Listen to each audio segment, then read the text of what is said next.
You are listening to Something Rather Than Nothing. Creator and host, Ken Volante. Editor and producer, Peter Bauer.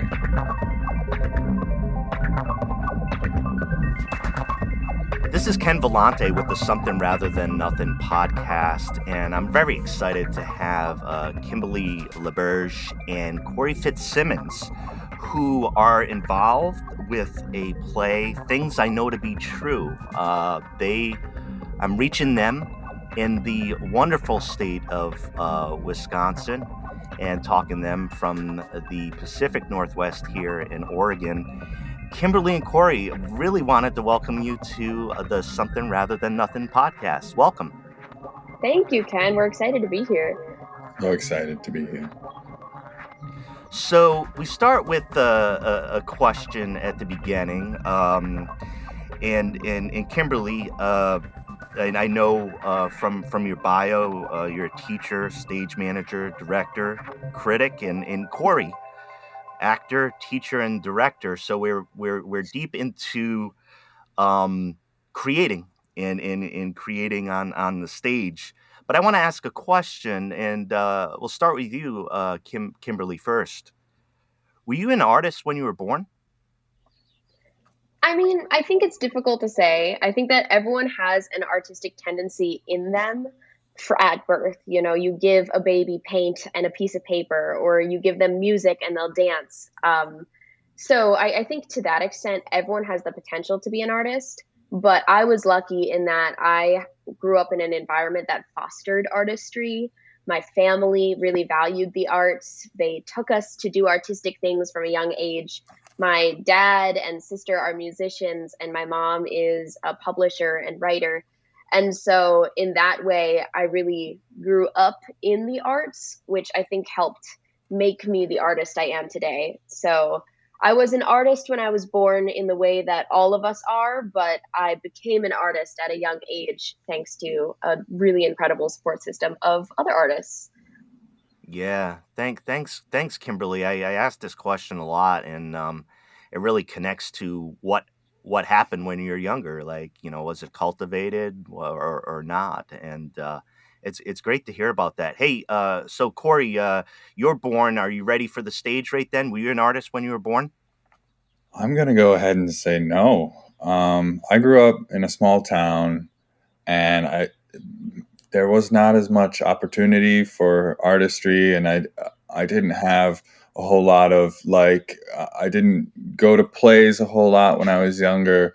So I think I wasn't so much born an artist, but there was a certain birth of the artist at a point in my life, around my college years, when I realized that not only did I want to be a performer, but I wanted to be an artist and create and really do something worthwhile with the ideas that I had. Yeah. Cory, do you feel like you have as you've gotten into performance, do you feel like a certain need or a drive to perform in the way that you do? I couldn't do anything else. I've thought about it long and hard, fought the battle. I could not do anything else. Yeah. I would simply not exist. Sometimes as humans, I think having the answer provided for us can help a bit. That's wonderful to hear. So I wanted to chat about Things I Know to Be True, and then that's kind of what and you're both working on that production, and I wanted you to help the audience understand or just connect to what's the project, and you're in development now. What's going on with your production? Oh, this is an incredible show that we are working on. Things I Know to Be True by Andrew Bovell is this stunning piece of family drama that follows two adult parents and their four adult children as each child returns home to confront something that's been affecting their life, something big. And the story is told through these vignettes of intense family drama and then these elevated soliloquies with music underneath them and movement and choreography. And so as an audience, you get to experience both the realism and the surrealism. And it just, I think there's something in it to touch everybody because the stories come from LGBT identities and heartbreak and criminal activity and not knowing what to do with yourself when you find that love isn't what you thought it was. And in the reflection of their children, you get this adult couple, the parents, kind of reevaluating their relationship once their children no longer need them in the same way. And so because of this mix of dramatic stylings, this is a very intimidating show to be working on. It has so much that's inside of it. And we are really excited to be working on it. Cory, do you want to talk a little bit about like the process and where we're at?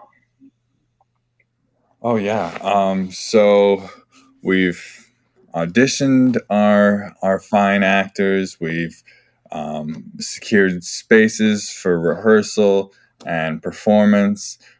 We've tracked down all our crew, almost all our crew, and it's chugging along. And really, I was thinking about this today. It could not be done without a brilliant community behind us.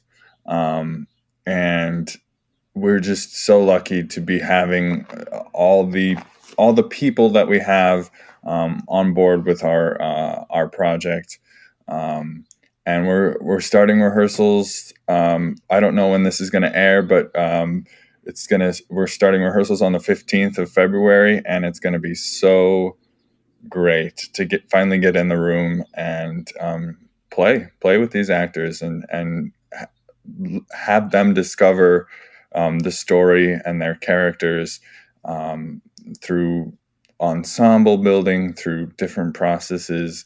And I'm just so excited to get that work started. Yeah, and I think you brought up one of the important things about it as well, is that most theater is not independently done, especially in the city of Milwaukee. There are lots of small professional theaters that have funds and have a group of dedicated technicians and designers who work with them on their shows already.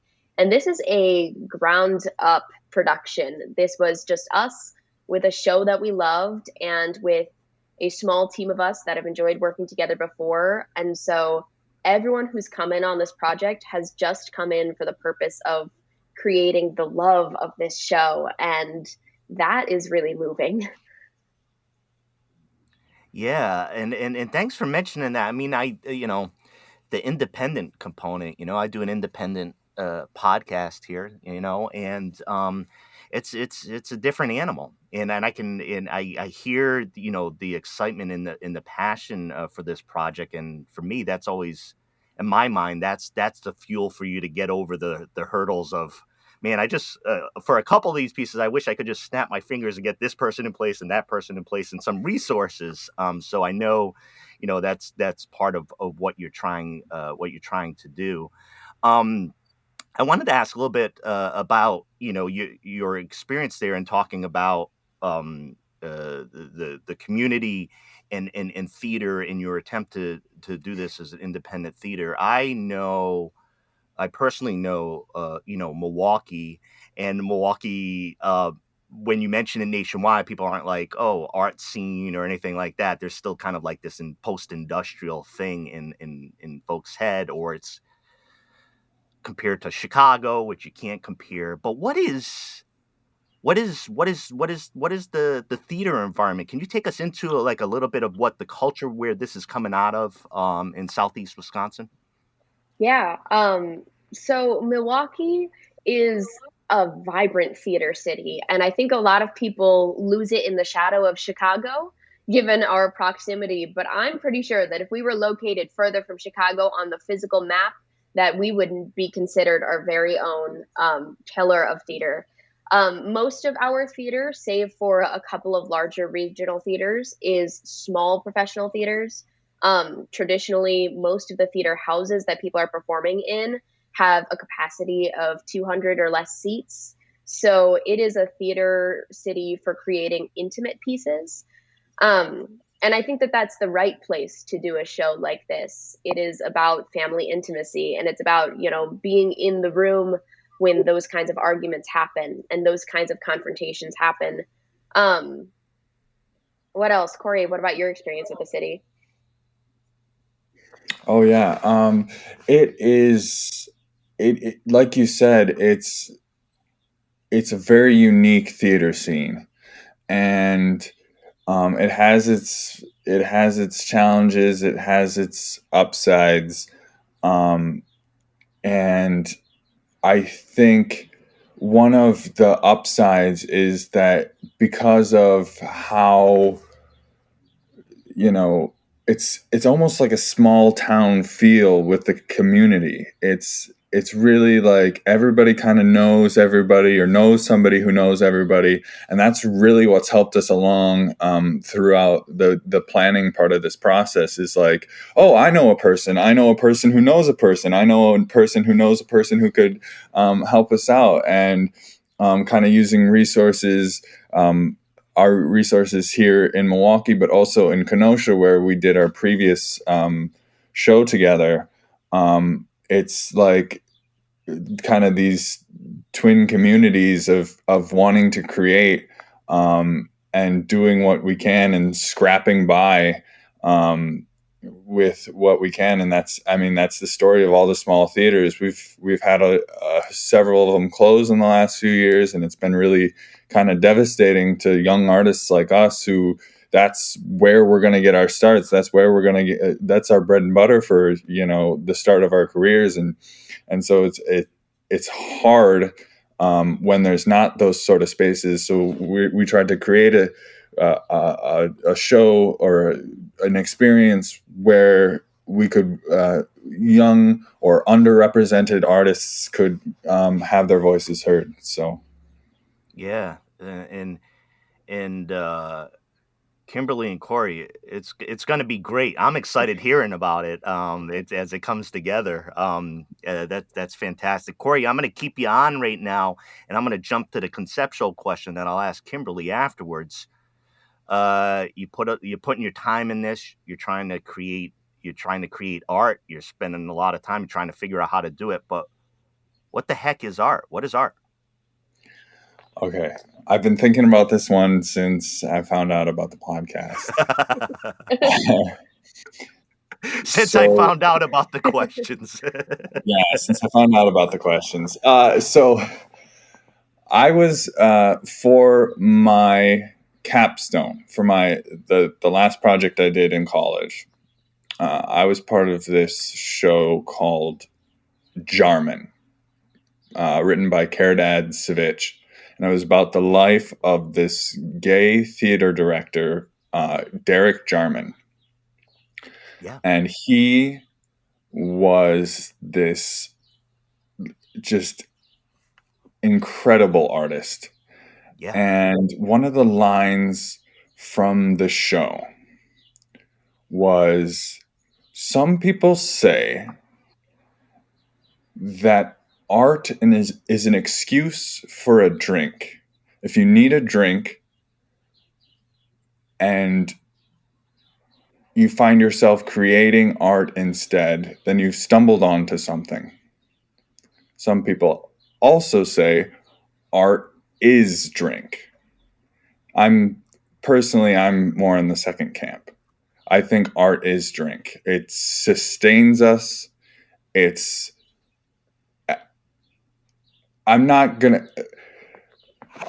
I will go into a bit of hyperbole by saying it may be as important as drinking water to some people. Like, people would not exist, certain people in this society, and I would say everybody would not exist without some sort of art or something to keep us going.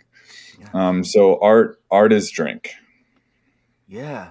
And I tell you, I think at this time, I'm prone to hyperbole, so I accept all hyperbole. But the thing is when the pandemic first came down, I was I'm doing a podcast. I was, I don't know, 20 or 30 episodes in.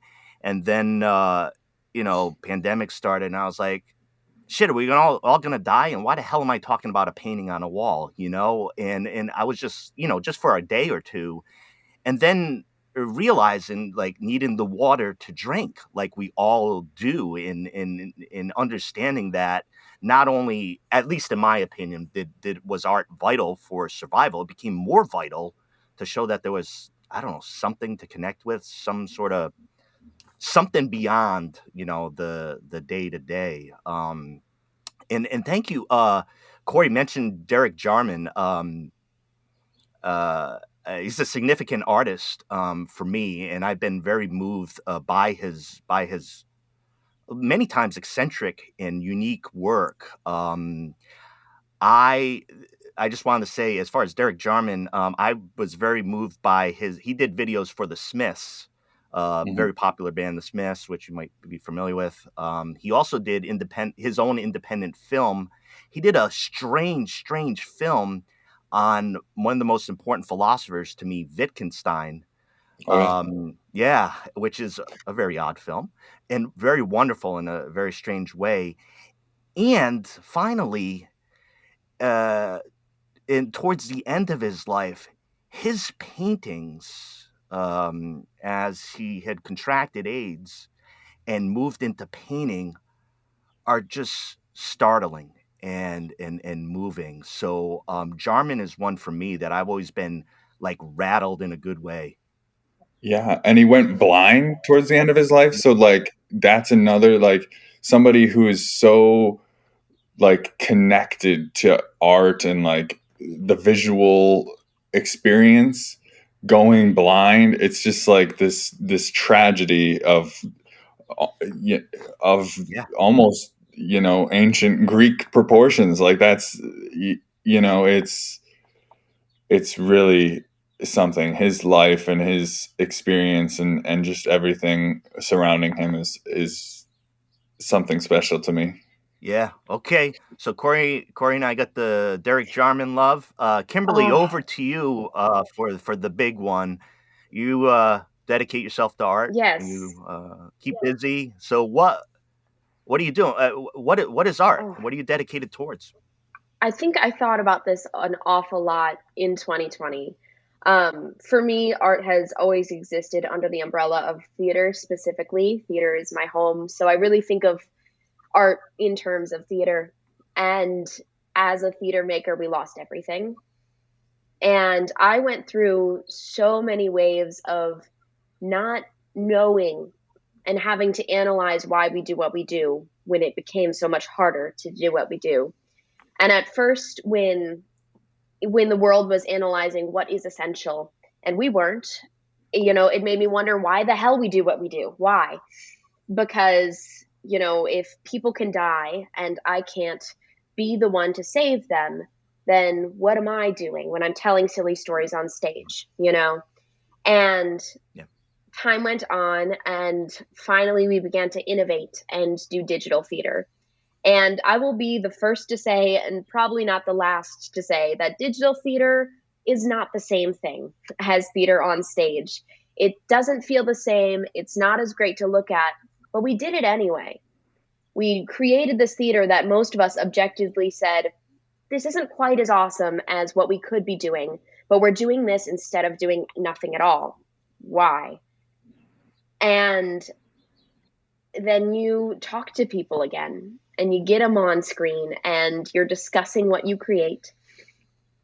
And it became apparent that theater and art is connection in a way that nothing else is. Something about experiencing story and characters and whole lives together in community with one another is one of a kind. So I was already beginning to feel that connection again. And then we worked together, Cory and I, on Oedipus Rex this last summer, which was our first in-person production since the pandemic. It was the first one for that company. I know that it was my first full in-person production since the pandemic, since it was outdoors. And the meaning of that community was everything. And it doesn't mean that those people are more special than other people. People are all wonderful, but being together and creating something can bond hearts together in a way that nothing else can.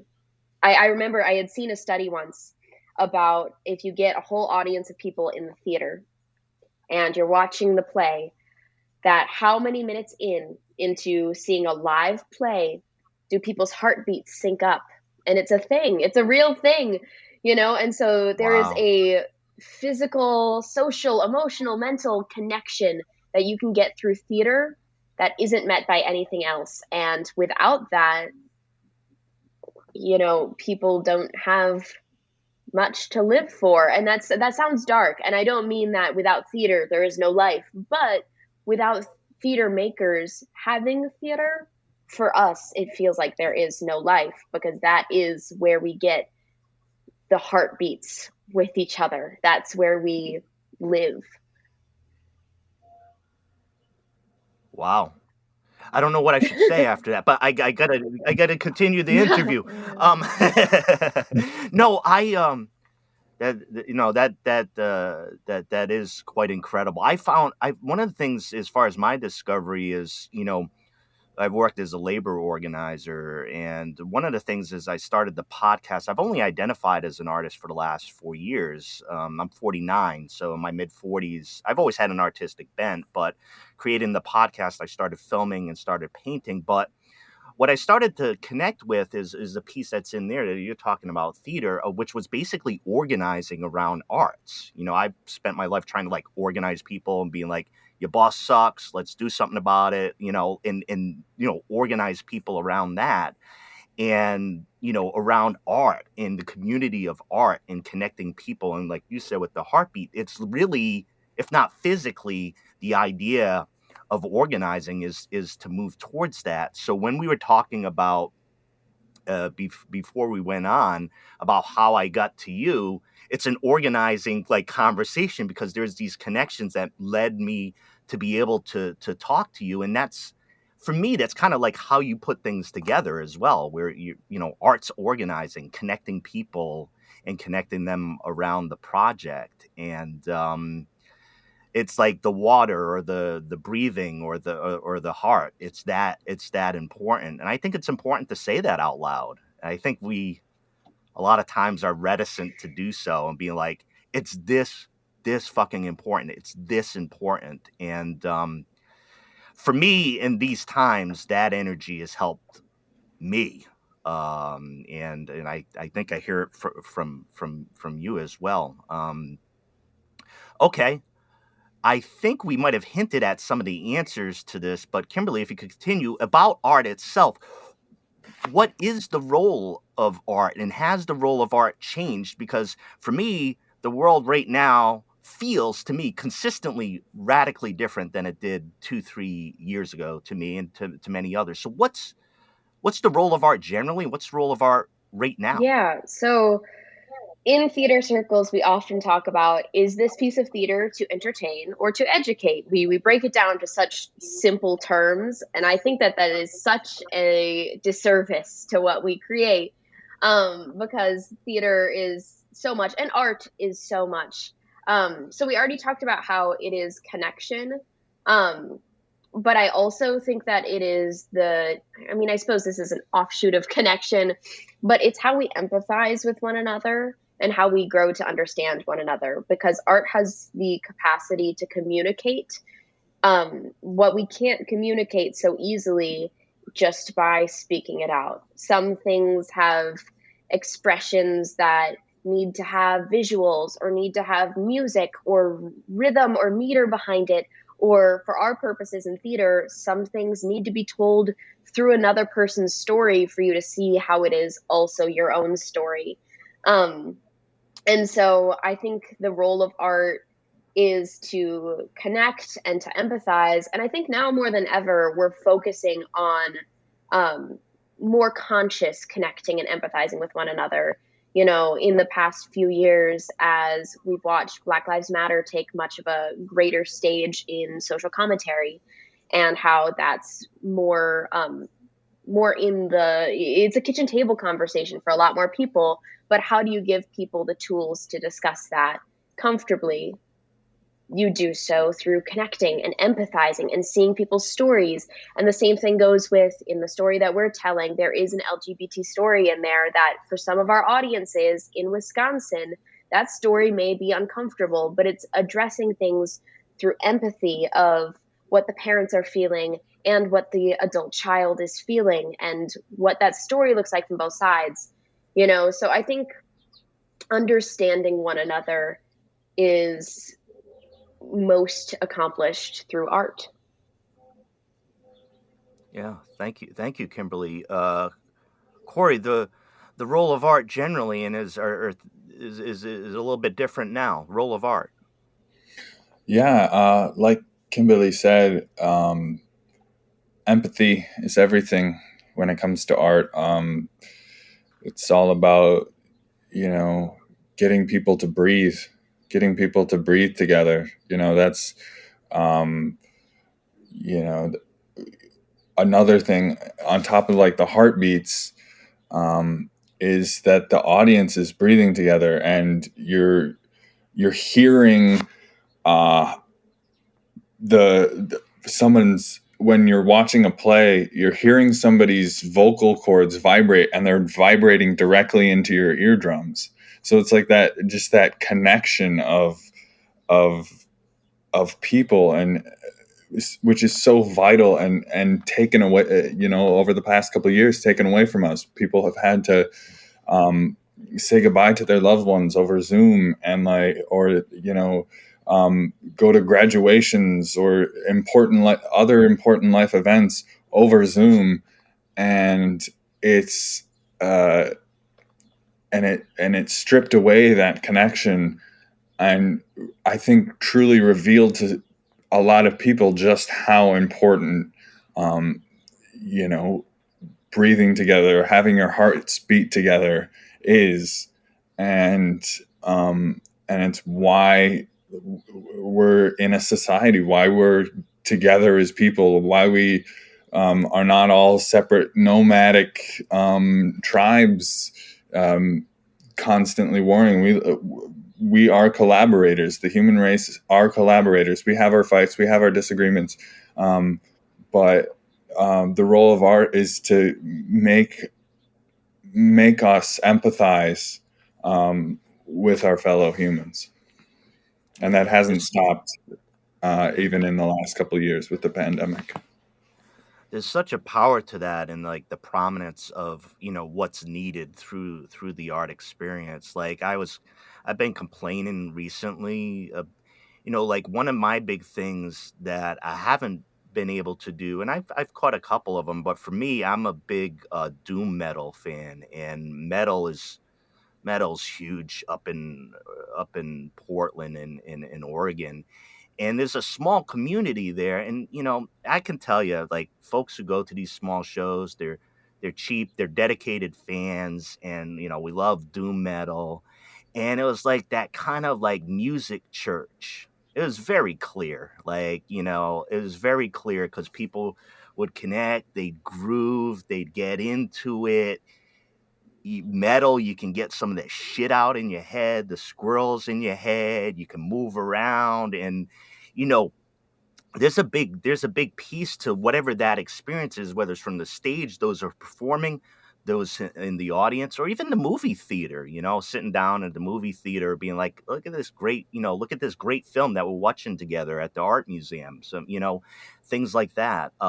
So I really appreciate you like putting that to prominence, and the empathy, or when there isn't that connection, the problems we have, right? Like we don't have that common experience of like being around strangers doing something that's really good and cool. If you don't have that experience, then those strangers, could become enemies, right? Because you don't know them, you haven't sat with them, and I believe that some of the strains that you've pointed out are just really apparent if we don't have that experience. But folks will have that experience in April Yes. with things I know to be true. So that is that's wonderful that will be there. I think it's so cool that you mention it as music church when you go and see a concert, because this was something that I was thinking about earlier in our discussion. When things closed in the pandemic, one of the things I found most upsetting was we had a local venue. It was called the Underground Collaborative, and it was an affordable venue where a lot of small theaters could perform. And I cried when that venue closed. That broke my heart. Yeah. And I wondered why. I thought that's the building. But similar to a lot of the rhetoric around religion, where they say, oh, well, church is a building, but spirituality exists beyond that building. It cannot be held only within that building. I think of the theater as it's a building within which we can have the experience of theater. But then theater itself is so much bigger than the theater, the building of the theater. You know, so I like that kind of crosses into all the worlds of art. Yeah. What and like I said, it's felt like that to me. And part of it too is I think I might have arrived at that realization because a good friend of mine who would go to many shows with me is a deeply religious, Orthodox Christian dude who's the biggest doom metal fan in the universe. So I think those connections were easier for me to make. I know what he's driving at, and here I am. Right. I'm driving at the same thing. Okay, so I've asked some big questions. I do have a couple big questions. And one is kind of going back a little bit again, just kind of open it up. Is I'm gonna ask you, Cory, what or who made you who you are? Oh man, that's. Do you have like 10 days? Yeah, the I have to grant the podcast over to my guests. Guests have great license in this, otherwise it ain't gonna work for me. So you have license. Oh man, where do I start, and how do I not leave anybody out? Gosh, I've been influenced by so many people. Like, I think you're at least a little bit influenced by every person you encounter, bad or good, because it kind of nudges your boat one direction or another. I could talk about like famous influences. I could talk for like, so I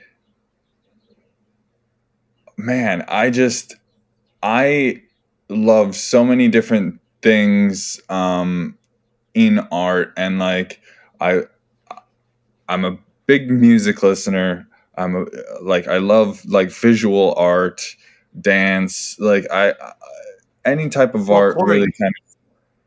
Well, Cory, like on this music lover, I'm obsessed with music. Who are the artists you'd fight to death for? My favorite band is the 1975. I love the 1975. They are like fantastic artists. My idol of all time is Elvis Presley.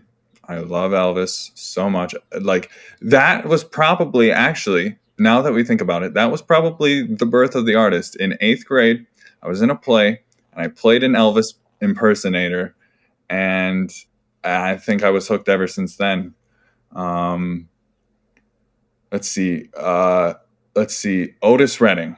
I have a soapbox about Otis Redding, and he is such an influential artist. And I'm so passionate about his music. He died. I am the same age right now. I'm 26. I'm the same age he was when he died.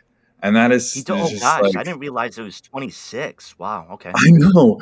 Which, with such a like soulful, like incredible voice, and he was only 26, and he and he passed away. He died in a plane crash in Madison, Wisconsin.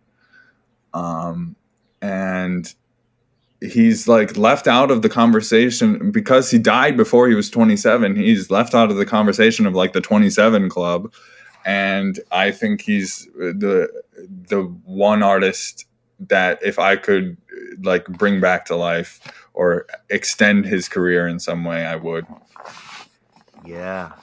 And I recall, and I know that there's an Otis Redding bench over in Madison by the lake where the plane crashed. That's a kind of memorial to him. But yeah, I hadn't heard the age in a while, Cory. I hadn't thought about that in a while. And if you look at the repertoire and I think you pointed to like the deep maturity, soul, something beyond that was in him, it messes your head up because you're like, what?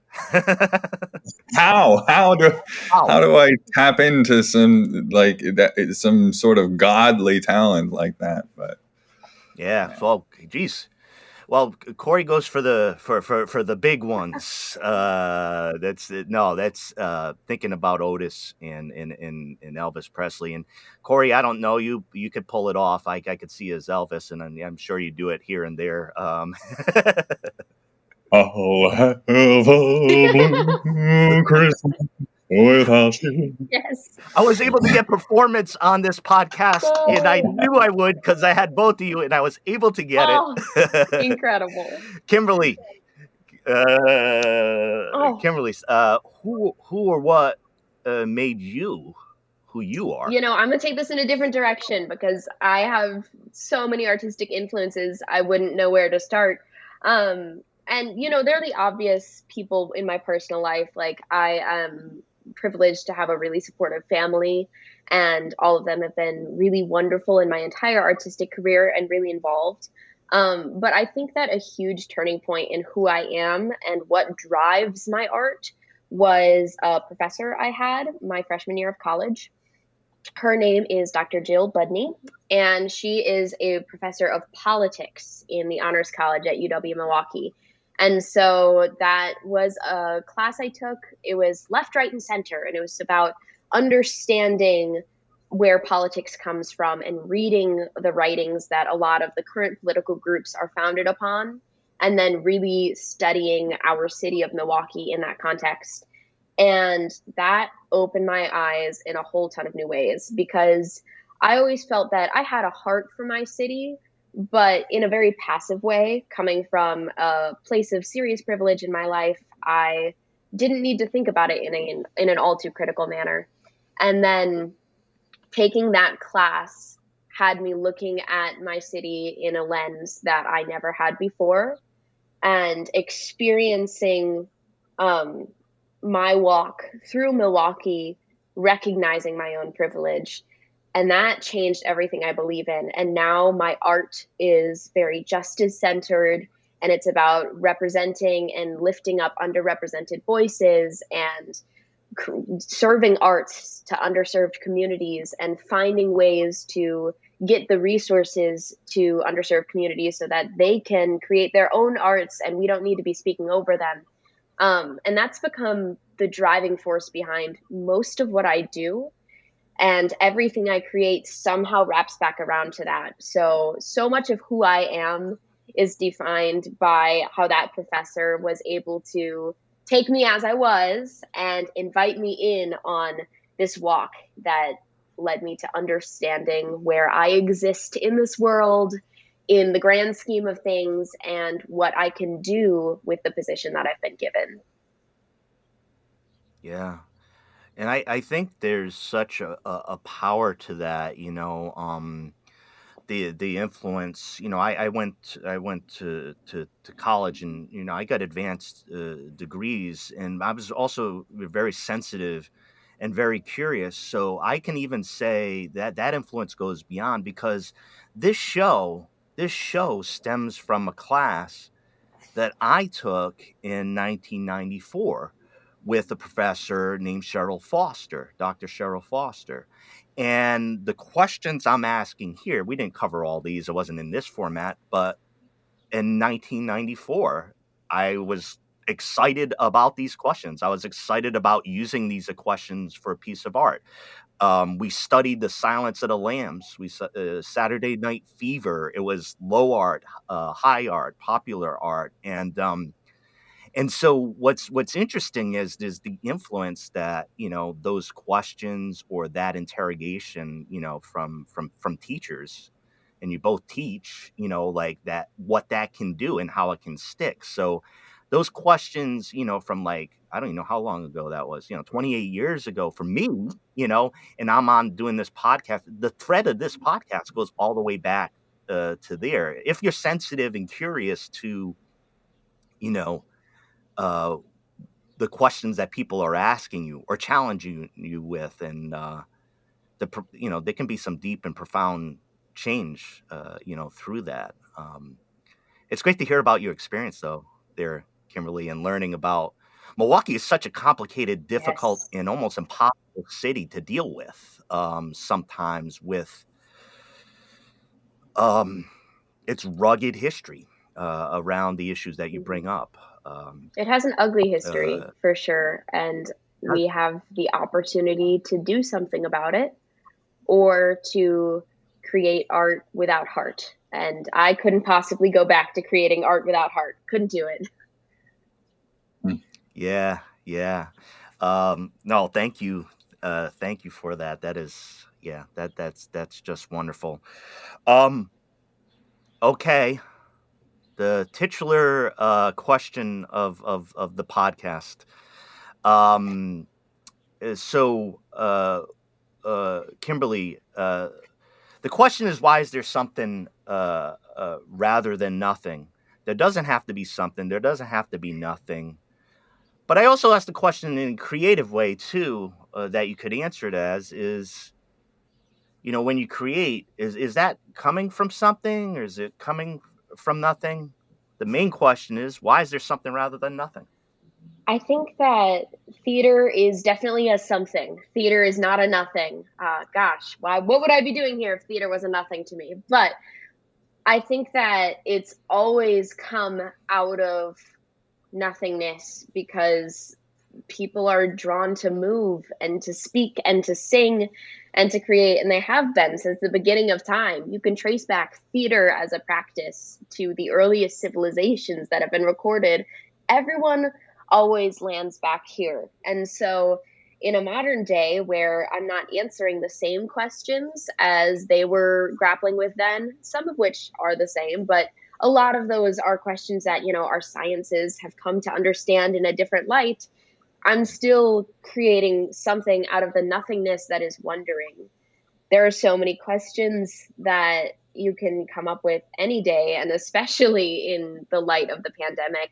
A lot of us have called into question our own space on this earth and our own purpose that we serve, and, where it all goes. And these are huge things to be grappling with, but I think that out of that nothingness, that is the constant void of questions and falling into existential dread and all of those awful things, you can come together and grapple with it in community. And that's where the something comes from, is it's coming together with other people grappling with the same questions and issues and choosing to face it head on together through creation. And that, to me, is something out of nothingness. And it sure is a better something than dwelling in the nothing. Yeah. Thank you, Kimberly. Cory, the big one. Okay. The something is that unseen force that drags you out of bed each morning to face the day. The something kind of pushes you, guides you, unseen. So it's a bit of a something and a nothing. It's a nothing because you can't measure it. You can't put it in any sort of box. But it's there, and you feel it even if you don't know it. The something is the passion that drives you on, that helps you create, that takes you takes you far, and pulls you back in when it's time to go home. Like it's the driving force for all artists. It's the muses. It's what puts it. It's what we are put here to do and be. It's our driving force. Yeah. No, I'm really vibing with you. I'm really vibing with you there, Cory. Yeah.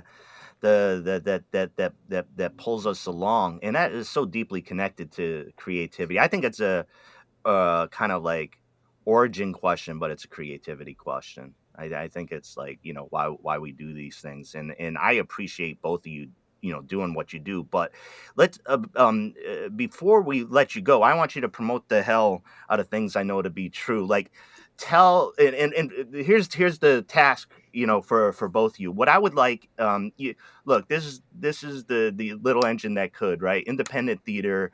It's a lot of work. It's a lot of late nights. So tell folks, when it is, and the where, and how they can support it, if they can support it, but also for each of you too, how can people connect with the play or with your creations or anything you'd like to share along those lines? And Kimberly, could you go ahead? Yeah, absolutely. So if you're looking to find us and this show, you can go on Facebook and search Things I Know MKE or Things I Know to be True Milwaukee, Wisconsin. We should come up either way. So there's a Facebook page for us. And of course, we would love to have, if anyone is in the Midwest and wants to come see the show, it is one weekend only. It is April 8th through 10th at Interchange Theater Co-op, which is in Milwaukee near the Marquette campus. So you can find all that information and the ticketing links and the venue and all that good stuff on that Facebook page. And if you aren't from our area and you want to connect with us, first, I'll be the one to speak for both of us and say that Cory and I are both networkers and we love to connect with other artists. So please, you can find us online. Look us up. Find us. Please reach out, connect. Yes. We love collaborating. But then in addition, if you're particularly moved by the project of Things I Know to be True and are interested in contributing to that, either financially or by some other donation, please reach out. We do have on our Facebook page, we have a GoFundMe page that you could contribute to if you felt so moved, or if you had something else that you wanted to do as a part of the production. Like I said, it's us. We are a small team and we're doing this from the ground up. So any collaboration and connection that you're looking to have with us, reach out. We want to talk. Wonderful. Cory, comments about ways to support or connecting to your creations? Kimberly got checked every box. You got it all. I have the sense, and I understand what you're saying. I have the sense that if I was around Kimberly and she covered that, I'd be like, check with her. She covered it. She got it all. And that's why we're working together, is because she's good at that sort of thing. It's she's such a strong organizer of this project, and it's been wonderful working with her, not only in this process but in our previous show as well. Yeah, no, it's fantastic. I encourage all listeners to check it out and support it. I'm going to support the show. And for folks, April starts to warm up a little bit if people are traveling a little bit. There's no guarantees of but for everybody in the region, check out the show. Support independent theater. Support independent voices. Support this great story that Cory and Kimberly are working on, because it's just, this is what we need. I mean, that's the glue. I think that's the glue we've been talking about for this entire time.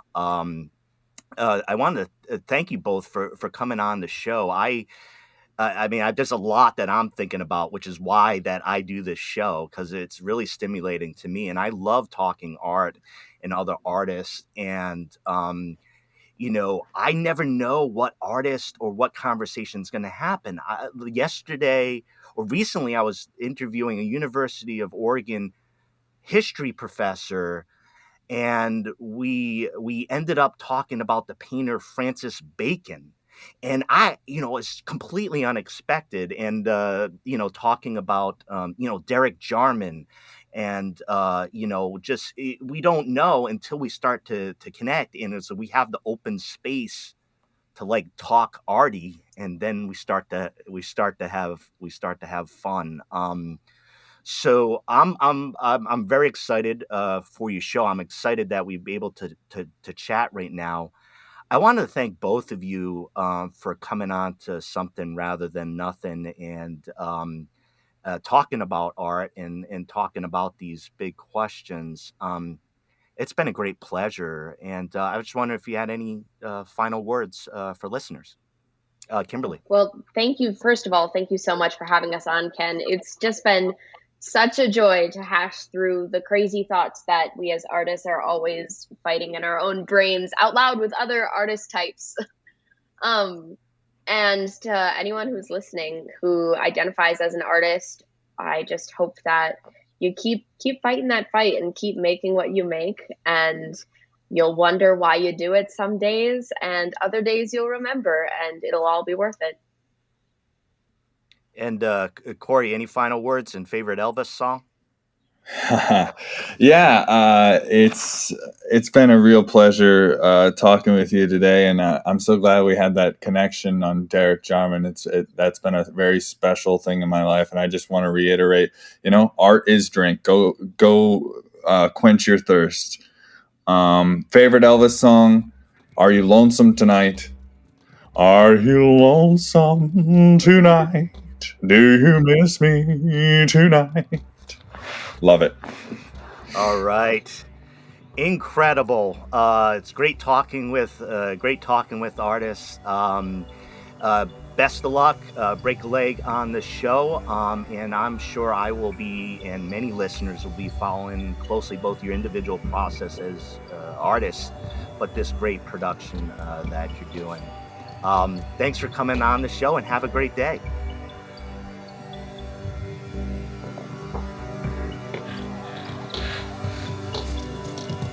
This is Something Rather Than Nothing.